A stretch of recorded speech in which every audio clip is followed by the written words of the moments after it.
എത്രയും നല്ല കാര്യങ്ങൾ പഠിപ്പിച്ചിട്ടുണ്ട്. അതാണ് ഏട്ടന്റെ സ്വത്ത്. അത് തന്നെ എന്റെയും സ്വത്ത്. എന്റെ കാര്യങ്ങളും കുഞ്ഞുങ്ങളുടെ കാര്യങ്ങളും ഏട്ടൻ നന്നായി നോക്കുന്നുണ്ട്. അപ്പോ നീ എന്തിനാ ഇവിടെ ജോലി ചെയ്യുന്നത് വസു? ആട്ടും തുപ്പും വാങ്ങി ഇത്രയും കഷ്ടപ്പെടേണ്ട ആവശ്യമുണ്ടോ? അത് വേണ്ടതാ ചേച്ചി. ഞങ്ങളെ നിന്റെ അമ്മയും ചേച്ചിയും എന്ന് നിന്റെ മേഡത്തിനെ പരിചയപ്പെടുത്തായിരുന്നില്ലേ? നിനക്കിവിടെ ഒരു ബഹുമാനം കിട്ടുമായിരുന്നല്ലോ. ഞാൻ ചെയ്യുന്ന ജോലിക്ക് എനിക്കൊരു ബഹുമാനം തരുന്നുണ്ടമ്മേ. അമ്മയെക്കുറിച്ച് പറയാനുള്ള ഒരു സാഹചര്യം ഇതുവരെ ഉണ്ടായിട്ടില്ലമ്മേ. അതെ അതെ, എന്തെന്ന് പറയും? പറഞ്ഞാ ഞങ്ങൾ ചെയ്ത ക്രൂരതകളൊക്കെ പറയണം. അപ്പൊ ഞങ്ങളുടെ വില അവർ മനസ്സിലാക്കില്ലേ? അങ്ങനെ ഒരു കാര്യം നീ ഒരിക്കലും ചെയ്യില്ല. നീ ഈ ബുട്ടീക്കില് ജോലി ചെയ്യുന്ന കാര്യം അബിക്ക് അറിയില്ലല്ലോ വസു. ഇതുവരെയും അവർക്ക് അറിയില്ല ചേച്ചി. ഞാനത് പിന്നെ പറയാം. ഈശ്വരൻ നിങ്ങൾക്ക് വലിയൊരു മനസ്സാ തന്നിരിക്കുന്നെ. എങ്ങനെയോ കഴിഞ്ഞ ജന്മത്തിൽ എന്തോ ഒരു ശാപം കിട്ടി നിങ്ങൾ ഈ ഭൂമിയിൽ പിറന്നിരിക്കുക. നിങ്ങളെ രണ്ട് കൈയും കൂപ്പി ഞാൻ മാപ്പ് പറയുകയാണ്. അമ്മേ, അമ്മ എന്നോട് മാപ്പ് പറഞ്ഞ് എന്റെ ആയുസ് കുറയ്ക്കാൻ നോക്കുകയാണോ? ഇല്ല വസു, നിങ്ങള് 100 വർഷം ദീർഘായുസോടെ ഇരിക്കണം. സന്തോഷത്തോടെ ആനന്ദത്തോടെ ജീവിക്കണം. അപ്പൊ ഞങ്ങൾ ഇറങ്ങ വസു. ഞങ്ങളുടെ വീട്ടിലേക്ക് വരില്ലേ അമ്മ? ഇനി വേറൊരു ദിവസം ഞങ്ങൾ വരാം. രണ്ടുപേരും നിങ്ങളുടെ ആരോഗ്യം സൂക്ഷിക്കണം. ആ പറയൂ മാഡം. ആ നിങ്ങളുടെ വർക്കൊക്കെ റെഡി ആയിട്ടുണ്ട്, ഇന്ന് വന്നോളൂ. എന്ത് വാങ്ങി മാഡം? ഒന്ന് നോക്കിയില്ലായിരുന്നോ? നിങ്ങൾക്ക് കളക്ഷൻ ഇഷ്ടപ്പെട്ടില്ലേ? എല്ലാം ഇഷ്ടപ്പെട്ടിട്ടുണ്ട്. ഞങ്ങൾ പോയിട്ട് ഇനി ഒരു ദിവസം വരാം. മാഡം കൂൾ ഡ്രിങ്ക്സ് എടുക്കോ? കൂൾ ഡ്രിങ്ക്സ് എടുത്തോളൂ. വേണ്ട മോളെ, പോയിട്ട് വരാം. ആ എന്നാ ശരി മാഡം.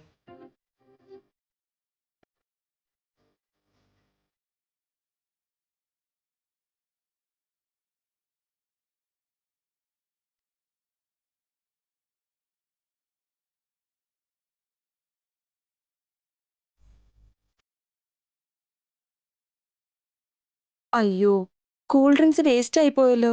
വേസ്റ്റ് ഒന്നും ആയില്ല, അത് നിങ്ങൾ രണ്ടുപേരും കൂടെ കുടിച്ചേക്ക്. Thank you madam. ചേച്ചി വാ ചേച്ചി.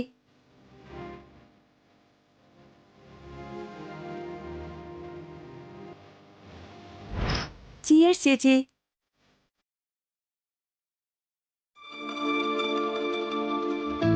അല്ല ചേച്ചി, അവരെന്തിനാ വന്നത്? എന്താ ഒന്നും പറയാതെ പോയത്? ചില മനുഷ്യര് മനസ്സിൽ ഒരുപാട് വേദനയും കൊണ്ടാ വരുന്നേ. ആ വേദന ഇറക്കി വെച്ചിട്ട് അവര് പോവും. അപ്പോ അവര് ടൈം പാസ് ഷോപ്പിങ്ങിനാ വന്നത്? അവര് വെറുതെ ടൈം പാസിന് വന്നതൊന്നുമല്ല. അവര് പറഞ്ഞതിലൊക്കെ കാര്യങ്ങളുണ്ട്. എന്താണോ എന്തോ ചേച്ചി, അവര് പറഞ്ഞതും ഒന്നും മനസ്സിലായില്ല, ചേച്ചി പറയുന്നതും ഒന്നും മനസ്സിലാവുന്നില്ല. അതിരിക്കട്ടെ, ചേച്ചിക്ക് അവരെ അറിയാമോ?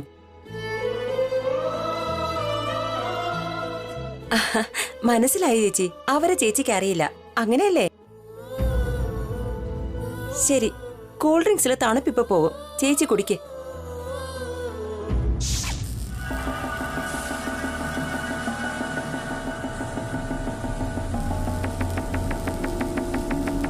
അഭിരാം, എന്താ ഏട്ടാ?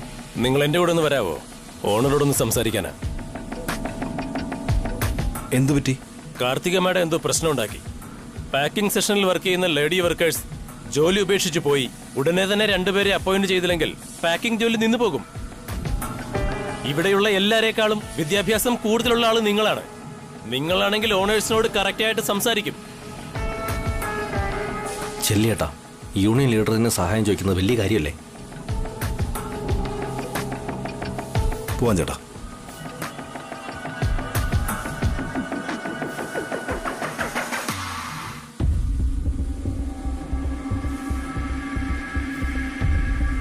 കണക്കെല്ലാം ശരിക്കും നോക്കിയായിരുന്നു ഏട്ടാ. സംസ്കൃതി ഈവൻസ് ചെയ്ത പോലെ തെറ്റൊന്നും സംഭവിക്കരുത്. നിനക്കെന്നെ അത്രയ്ക്ക് സംശയമാണെങ്കിൽ ഈ കണക്കൊക്കെ പിന്നെ നിനക്ക് നോക്കിയാൽ പോരായിരുന്നു.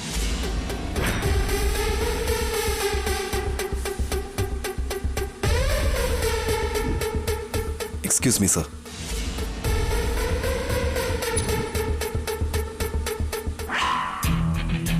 യെസ്. നിങ്ങളോട് കുറച്ച് സംസാരിക്കുന്നുണ്ട് സർ.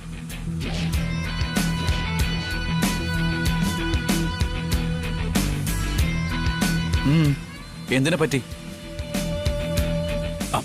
ഡയഗ്രെ കാല് താത്തി വെക്കേ. ടൈം വേസ്റ്റ് ചെയ്യാതെ വേഗം പറയാൻ നോക്ക്. പാക്കിംഗ് സെക്ഷനിൽ 2 ലേഡി സ്റ്റാഫുകളെ അപ്പോയിന്റ് ചെയ്യണം സർ. ഓൾറെഡി സ്റ്റാഫ് ഉണ്ടല്ലോ, ഇനി എന്തിനാ 2 പേര്? ഉണ്ടായിരുന്നവർ ജോലി വിട്ടു പോയി. അവർക്ക് ശമ്പളം കൂടുതൽ വേണമെന്ന് എനിക്ക് എന്ത് ചെയ്യാൻ പറ്റും? സർ, അവർ ജോലി വിട്ട് പോയത് തന്നെ കാർത്തിക മാഡം കാരണമാണ്. So what? ഉടനെ തന്നെ പുതിയ സ്റ്റാഫുകളെ അപ്പോയിന്റ് ചെയ്തില്ലെങ്കിൽ പാക്കിംഗ് വർക്ക് നിന്ന് പോകും സർ. റിക്വസ്റ്റ് ആണോ അതോ ഓർഡർ ഇട്ടതാണോ? സജഷനാണ് സർ. അത് കൊള്ളാലോ. ഇപ്പോൾ വർക്കേഴ്സ് ആണോ കാര്യങ്ങൾ തീരുമാനിക്കുന്നത്? ഇതുപോലുള്ള ചീപ്പായ കാര്യങ്ങൾക്ക് എൻ്റെ അടുത്ത് വരരുത്. ഭാസ്കരേട്ടനടുത്ത് പോയാൽ മതി.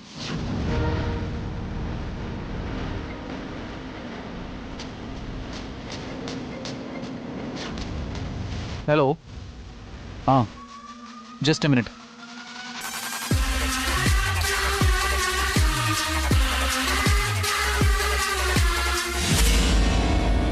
എത്രയും വേഗം തന്നെ 2 പേരെ അപ്പോയിന്റ് ചെയ്യണം സർ. ഇല്ലെങ്കിൽ പാക്കിംഗ് വർക്ക് നിന്നുപോയി മാർക്കറ്റിൽ നമ്മുടെ പ്രോഡക്ട്സ് എത്താതെ പോകും. അങ്ങനെ ചെയ്യാല്ലേ? ഉടനെ അത് ചെയ്യണം സർ. ഇപ്പോൾ തന്നെ പാക്കിംഗ് ജോലി നിന്ന് പോയിരിക്കുക. You don't worry sir. ആ പാക്കിംഗ് ഇന്നത്തെ ദിവസം ഞാൻ ക്ലിയർ ചെയ്യാം സർ. പുതിയ സ്റ്റാഫുകൾ നാളെ മുതൽ വന്നാൽ മതിയാകും. ആ ബുദ്ധിമുട്ട് താനം തന്നെ അനുഭവിക്കുന്നേ. ഡബിൾ സാലറി ഒന്നും ഇവർ തരില്ല. ഇവർ നമുക്ക് കുറച്ചെങ്കിലും ശമ്പളം തരണമെങ്കിൽ നമ്മുടെ പ്രോഡക്ട്സ് മാർക്കറ്റിൽ എത്തണ്ടേ ചേട്ടാ? നമ്മളാണെങ്കിൽ ഇവരെ പറ്റി കൂടുതലായിട്ട് ആലോചിക്കുന്നു. ഇവരോ നമ്മളെപ്പറ്റി ഒന്നും തന്നെ ചിന്തിക്കുന്നില്ല. രാവിലെ ഒരു നിമിഷം ലേറ്റ് ആയിരുന്നെങ്കിൽ ഇവര് തന്നെ അകത്തേക്ക് കയറാൻ വിടില്ലായിരുന്നു. തെറ്റ് എന്റേതാണ് ചേട്ടാ. ഞാൻ സമയത്ത് എത്തേണ്ടതായിരുന്നു. നാളെ മുതൽ ആ ടൈം ഞാൻ അഡ്ജസ്റ്റ് ചെയ്തോളാം. ആവശ്യമില്ല സർ. ഞങ്ങളെ കൂടുതലായി ശല്യം ചെയ്യാതിരുന്നാൽ മാത്രം മതി. നിങ്ങളെക്കാൾ പഴയ ഓണേഴ്സ് എത്രയോ ഭേദമായിരുന്നു. ഒരു പ്രശ്നവുമില്ലാതെ ഞങ്ങൾ ജോലി ചെയ്തിരുന്നു. നിങ്ങൾ വന്നതിന് ശേഷമാണ് ഞങ്ങൾ കൂടുതലായി ജോലി ചെയ്യുന്നത്. പുതിയതായിട്ട് വന്നിരിക്കുകയല്ലേ ഏട്ടാ. ഫാക്ടറിയെക്കുറിച്ച് ഏട്ടന് അറിയാവുന്ന അത്രയും അദ്ദേഹത്തിന് അറിയില്ല. ഇവരിൽ ആരോ നിന്റെ ചേട്ടനോ അനിയനോ എന്ന് വിചാരിച്ച് നീ ഇവരെ സപ്പോർട്ട് ചെയ്യരുത് ബി. നമ്മളെല്ലാം വർക്കേഴ്സാ, ഇവര് മുതലാളിമാരും. മനസ്സിലായോ?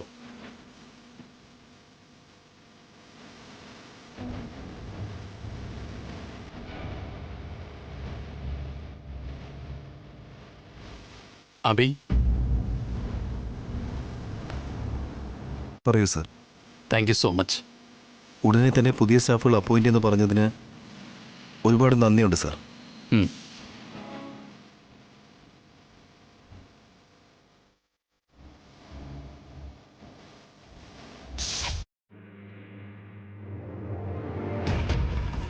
മോം, നമ്മൾ ഇന്നലെ ബൊട്ടീക്കിലേക്ക് പോയില്ലേ, അവിടെ പോവാം. വീണ്ടും ആ ദരിദ്രവാസിയുടെ അടുത്ത് എന്തിനാ പോകുന്ന ബേബി? ദിവസം പോയി അവളുടെ വായിലിരിക്കുന്നത് കേൾക്കേണ്ട ആവശ്യമുണ്ടോ? ഇന്നലെ നമ്മളെ ഇൻസൾട്ട് ചെയ്തില്ലേ മോം? എനിക്കത് മറക്കാനാകുന്നില്ല. റിവഞ്ച് എടുത്തേ പറ്റൂ. ബൗട്ടിക്കിന്റെ ഓണറോട് പറഞ്ഞ് അവളെ ജോലിയിൽ നിന്ന് തന്നെ പറഞ്ഞു വിട്ടേക്കാം. വേണ്ട, ഞാൻ ആ ബൊട്ടീക്ക് വാങ്ങാൻ പോവുക. What are you mad baby? ആ നിസ്സാരമായ ബോട്ടിക്ക് നമുക്കെന്തിനാ? എനിക്ക് ആ ബൊട്ടീക്കൊന്നും വേണ്ട മോം. പക്ഷെ ആ ബൊട്ടീക്കില് വസുവിന് അവിടെ ജോലി വേണ്ടേ? ഞാൻ ആ ബൊട്ടീക്കിന്റെ മുതലാളിയായി, എന്നിട്ട് വസു എനിക്ക് കീഴിൽ ജോലി ചെയ്യുന്ന വേലക്കാരിയായ എങ്ങനെ ഉണ്ടാവുമെന്ന് മോം ഒന്ന് ആലോചിച്ച് നോക്ക്. ഇവള് സ്വത്ത് മുഴുവൻ കത്തിച്ചു തീർക്കുന്നവരെ അടങ്ങില്ലെന്നാ തോന്നുന്നത്.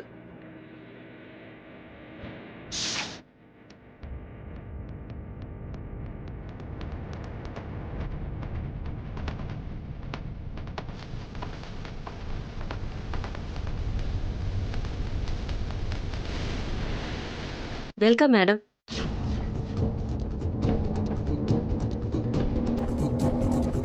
നിങ്ങളുടെ സാരിയുടെ എംബ്രോയിഡറി വർക്ക് കാണാൻ വന്നതാണോ? അല്ല, നിങ്ങൾക്കൊരു ഓഫർ തരാൻ വേണ്ടി വന്നതാ. എനിക്ക് ഓഫറോ? ഈ ബൊട്ടീക്ക് പണിയാൻ എത്രയായി? ലാൻഡും കൂടെ ചേർത്ത് 1.5 crore ആയി. എല്ലാം നന്നായിട്ട് പോകുന്നുണ്ടോ? Not bad madam. ഇൻവെസ്റ്റ്മെന്റ് മാത്രം ഇതുവരെ വന്നില്ല. പബ്ലിസിറ്റിക്ക് ഒരുപാട് സമയം വേണമല്ലോ. ഇൻവെസ്റ്റ് ചെയ്തത് കിട്ടിയില്ലെങ്കിൽ എന്ത് സംഭവിക്കും? ലോസ് ഉണ്ടാകും. ലോസ് വരാതിരിക്കാൻ വേണ്ടി എന്താ ചെയ്യേണ്ടത്? ബൊട്ടീക്ക് നന്നായിട്ട് നടത്തണം. അല്ല, ബൊട്ടീക്ക് വിൽക്കണം.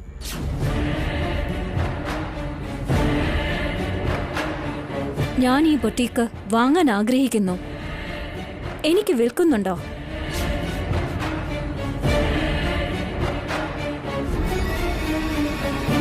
സോറി, ബൊട്ടീക്ക് വിൽക്കണമെന്ന് എനിക്ക് ആഗ്രഹമില്ല. വാങ്ങണമെന്നുള്ള ആഗ്രഹം എനിക്കുണ്ടല്ലോ. 1.5 crore ആയെന്ന് പറഞ്ഞു.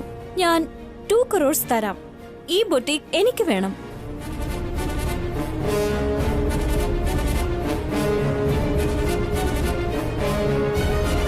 Baby, I love this boutique mom.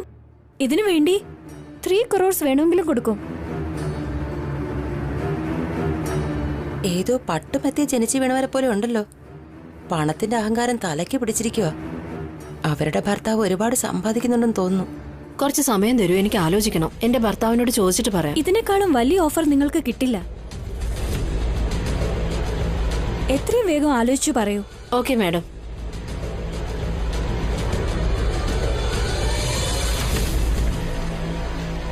നിങ്ങളൊന്ന് അകത്തോട്ട് പോയേ.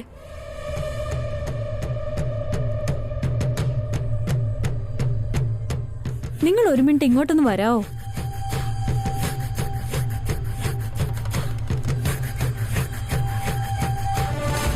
നാളെയോ മറ്റന്നാളോ ഈ ബൊട്ടീക്ക് മുഴുവനും എന്റെ കയ്യിലേക്ക് വരും. അപ്പോ ഞാനിവിടുത്തെ ഓണറും നിങ്ങൾ ഇവിടുത്തെ വർക്കറും. നിങ്ങളുടെ അഹങ്കാരമൊക്കെ ഞാൻ നിർത്തിത്തരാം.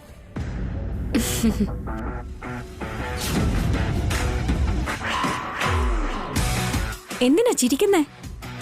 ഞാൻ വെറുതെ പറയാന്ന് വിചാരിച്ചോ? ഞാൻ എന്ത് പറയുന്നോ അതുപോലെ ചെയ്യും. സ്വത്തൊക്കെ കിട്ടിയിരിക്കുകയല്ലേ, എന്ത് വേണമെങ്കിലും ചെയ്യാം. ഈ ബൊട്ടിക്ക് നീ വാങ്ങിയാ ഞാൻ നിന്റെ കീഴിൽ ജോലി ചെയ്യുമെന്നാണോ വിചാരിക്കുന്നേ? ഞാൻ വേറെ ഷോപ്പ് നോക്കും. ഞാൻ അതും വാങ്ങും.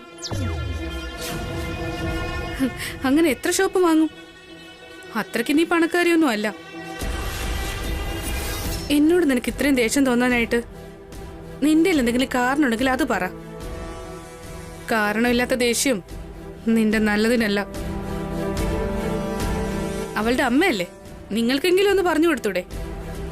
സ്വത്ത് കിട്ടിയെന്നും പറഞ്ഞിട്ട് ഇങ്ങനെ തൂർത്തടിച്ചാ ഭിക്ഷ എടുക്കേണ്ടി വരും.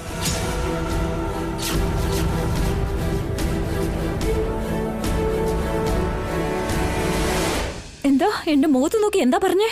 എന്താ, നിനക്ക് കഷ്ടപ്പെട്ട് ജോലി ചെയ്ത് ജീവിക്കാനൊന്നും അറിയില്ലല്ലോ, പിന്നെ ഭിക്ഷ എടുക്കാതെ വേറെന്ത് ചെയ്യും? നിങ്ങളെ ബേബി വാ, ഇവിടുന്ന് പോവാം.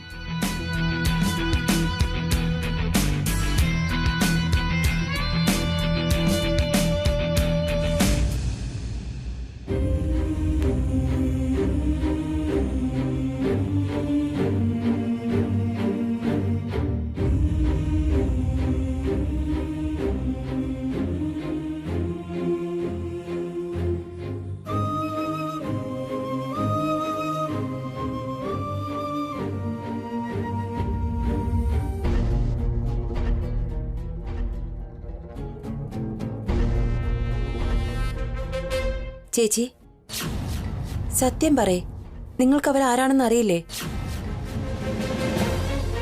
ചേച്ചിക്ക് താല്പര്യം ഉണ്ടെങ്കിൽ പറഞ്ഞാൽ മതി, ഇഷ്ടമല്ലെങ്കിൽ പറയണമെന്നില്ല. പറയേണ്ട ഒരു സാഹചര്യം വരുമ്പോ ഞാൻ തീർച്ചയായും പറയാം പത്മ.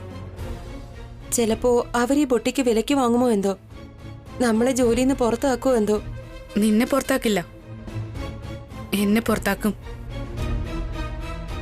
എനിക്ക് വേറെ എവിടെയെങ്കിലും ജോലി കിട്ടുമെന്ന് നോക്കിയിട്ട് പറയോ? ഞാൻ അന്വേഷിക്കാം ചേച്ചി.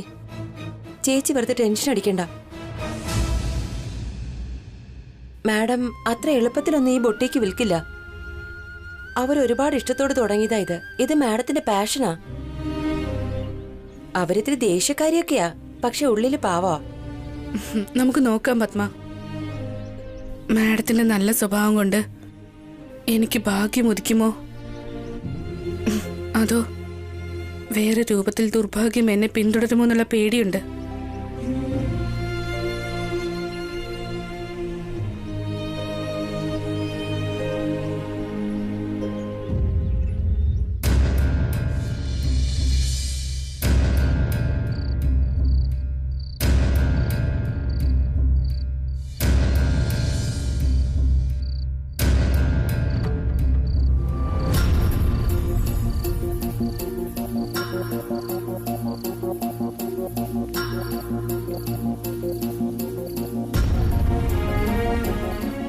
ഏട്ടാ വളരെ സീരിയസ് ആയിട്ട് ആലോചിച്ചുകൊണ്ടിരിക്കുന്നത്?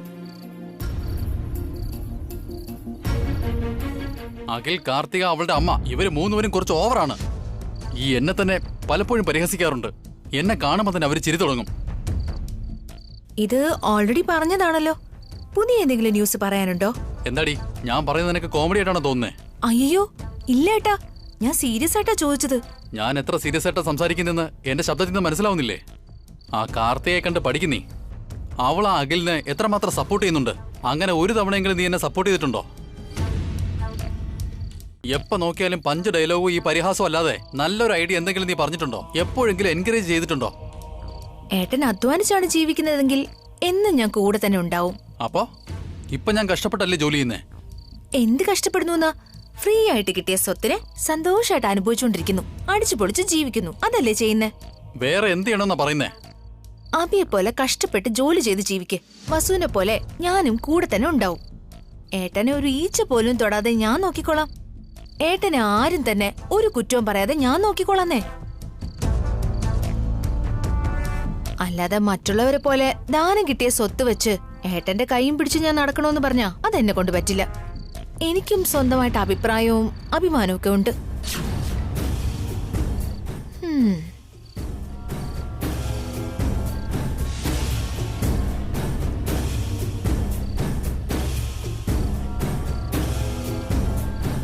എന്താടാ ഭാസ്കരേ, നല്ല ദേഷ്യത്തിലാണല്ലോ. അഖിലെന്നാ നിന്നെ ശല്യപ്പെടുത്തുന്നുണ്ടോ? അവന്റെ ടോർച്ചർ എന്നെ കൊണ്ട് സഹിക്കാനേ കഴിയുന്നില്ലേ? സ്വത്ത് കൈ വന്നതിന് ശേഷം അവൻ ആളാകെ മാറിപ്പോയി. എനിക്കും അങ്ങനെ തന്നെയാടാ തോന്നുന്നേ. സ്വത്ത് കിട്ടിയപ്പോ അഹങ്കാരം തലയ്ക്ക് പിടിച്ചിരിക്കുക. ആരുടെ കാര്യം അവൻ നോക്കുന്നേ ഇല്ല. എന്നെ പോലും പറയാൻ പാടില്ലാത്തതൊക്കെയാ പറയുന്നേ. ഇളമയോ എന്നെ മാത്രമല്ല, സ്വത്ത് തന്ന അബിയെ പോലും അവൻ വെറുതെ വിടുന്നില്ലെന്നേ. അവൻ അബിയെക്കുറിച്ച് പറയുന്ന വാക്കുകൾ കേട്ടാ എനിക്ക് തന്നെ നാണക്കേട് തോന്നുന്നുണ്ട്. അവനെ സപ്പോർട്ട് ചെയ്യാനായിട്ട് ആ കാർത്തികയും അവളുടെ അമ്മയും എല്ലാത്തിനും ഒരുപാട് കൂടുന്നുണ്ട്. ആ, ഇതിനിപ്പോ നീ എന്താ ചെയ്യാൻ പോന്നേ? ഈ ഫാക്ടറിയൊക്കെ വിട്ടിട്ട് മറ്റെന്തെങ്കിലും ബിസിനസ് ചെയ്യാൻ ആലോചിക്കുന്നേ. നിന്നെ കൊണ്ട് അതിനൊന്നും പറ്റില്ലടാ, നഷ്ടങ്ങളുണ്ടാകും. ബുദ്ധി എന്ന് പറയുന്നത് ആരുടെയും കുത്തകയൊന്നുമല്ല. എനിക്കും അതുണ്ടെന്ന് ഞാൻ തെളിയിക്കും. അങ്ങനെയെങ്കിൽ ശരി, എത്രയും പെട്ടെന്ന് തന്നെ വേറെ എന്തെങ്കിലും ബിസിനസ് നീ സ്വന്തമായിട്ട് തുടങ്ങ്. നിന്റെ ബിസിനസ് നിനക്കും, അഖിലിന്റെ ബിസിനസ് അവനും ചെയ്യട്ടെ. അത് തന്നെ ഞാനും ചിന്തിക്കുന്നേ. ആ പിന്നെ അഖിലിനെ നീയൊന്ന് സൂക്ഷിക്കണടാ. അവൻ അഭിയേം വസുവിനെയും ഈ വീട്ടിന്ന് പുറത്താക്കിയ പോലെ നിന്നെയും ഭാവനയും ഈ വീട്ടിന്ന് പുറത്താക്കിന്ന് വരും. പുറത്താക്കും. ഈ വീട്ടിൽ എനിക്കും തുല്യ അവകാശമുള്ളതാ. നിനക്ക് പങ്കുണ്ടെങ്കിലും അവന് ബുദ്ധിയും സാമർഥ്യവും ഒക്കെ ഉണ്ട്. മാത്രമല്ല ഭാര്യയുടെ അമ്മായിയമ്മയുടെ സപ്പോർട്ടും ഉണ്ട്. നിനക്ക് നിന്റെ ഭാര്യ എന്തായാലും സപ്പോർട്ടില്ല. നിന്റെ അമ്മയാണെങ്കിൽ സാമട്ടിലിരിക്കുക. നീ ഒറ്റയ്ക്കാ ഇരിക്കാടാ. ഒന്ന് ആലോചിച്ച് നോക്കിയേ, നാളൊരു ദിവസം എന്തെങ്കിലും ആപത്ത് സംഭവിച്ചാ.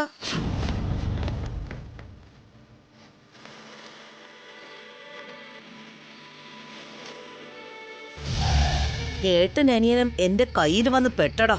ഇനി നിങ്ങളെ വെച്ച് ഞാനൊരു കളി കളിക്കും. നിങ്ങളെ സപ്പോർട്ട് ചെയ്യാനായിട്ട് ആ അബി ഇപ്പൊ ഇവിടെ ഇല്ല. നിങ്ങളെ രണ്ടുപേരെയും തമ്മിൽ പിരിച്ച് ഈ വീടിനെ ചിന്ന ഭിന്നമാക്കും ഞാൻ. അപ്പോഴേ എനിക്ക് മനസമാധാനം കിട്ടൂ. എന്റെ പകയൊന്നും അടങ്ങും. ആ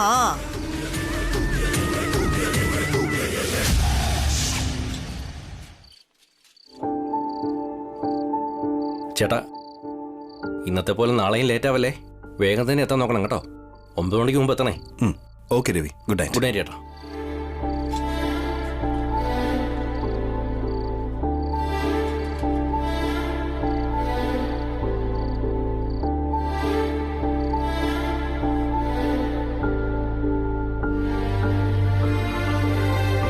ഗുഡ് ഈവനിങ് മക്കളെ. ഹോംവർക്ക് ചെയ്യുവാണോ?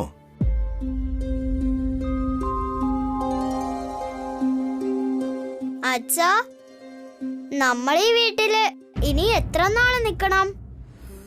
എന്താ മോളെ, എന്താ അങ്ങനെ ചോദിക്കുന്നേ? നമുക്ക് നമ്മുടെ പഴയ വീട്ടിൽ പോവാം.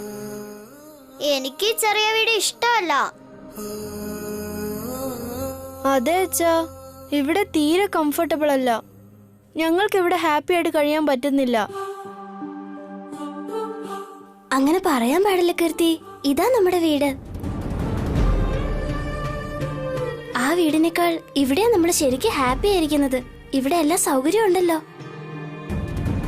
ഒന്നും നല്ലതല്ല. ഇതുപോലത്തെ വീട്ടിൽ നമ്മൾ താമസിച്ചിട്ടില്ല. ഞങ്ങളുടെ മുത്തശ്ശിയുടെ വീട് പോലും ഇതിനേക്കാൾ ഒരുപാട് വലുതാ. ഇവിടെ AC ഇല്ല, ബെഡില്ല, ഒന്നുമില്ല.